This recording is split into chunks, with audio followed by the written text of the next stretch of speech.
Number 1. 3 నెలలు అయిపోతుంది, దిక్కు లేదు, ఏమి సమాధానం చెప్పరు, జీతం ఇవ్వరు, వాళ్ళ బ్రతుకుని బస్టాండ్ చేశారు.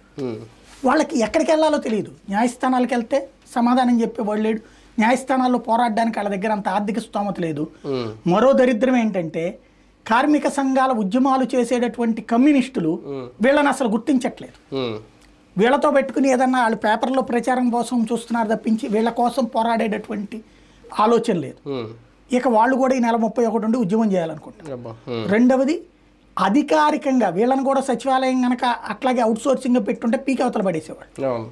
కానీ వీళ్ళని అధికారికంగా వేధిస్తున్నారు. కానీ వీళ్ళు అలాగనే వీళ్ళు అడిగేది కూడా మొదటి నుంచి ప్రభుత్వ ఉద్యోగులతో సమానంగా మా స్కేల్ పెంచాలి అనేది కదా. అప్పుడు వీళ్ళు అవుట్ సోర్సింగ్ లోకి వస్తారా, ప్రభుత్వ ఉద్యోగుల లెక్కలోకి వస్తారా, పర్మనెంట్ ఉద్యోగుల లెక్క? పర్మనెంట్ అయిపోయిన తర్వాత ఇంకా ప్రభుత్వ ఉద్యోగులు కాకుండా ఎట్ట అవుతారు వీళ్ళు? కానీ వాళ్ళతో సమానంగా స్కేల్ అయితే లేదనా? వీళ్ళు చేసిన పొరపాటు అదే.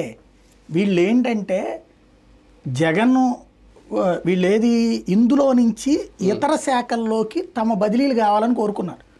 ఇక్కడ జరిగిన వ్యవహారం ఏంటంటే జగన్ ఏ వ్యవస్థలను అయితే తెచ్చి జనానికి అనుసంధానం చేశాడో, ముందు ఉద్యోగాలు లేవు, ఉపాధి లేదు అన్నటువంటి వాళ్ళు ఆ ఉద్యోగాలు పొందాక మనకు ఒక ఎకనామిక్స్లో సూత్రం ఉంటుంది, కోరికలు అనంతాలు, కోరికలు అపరిమితాలు, కోరికలు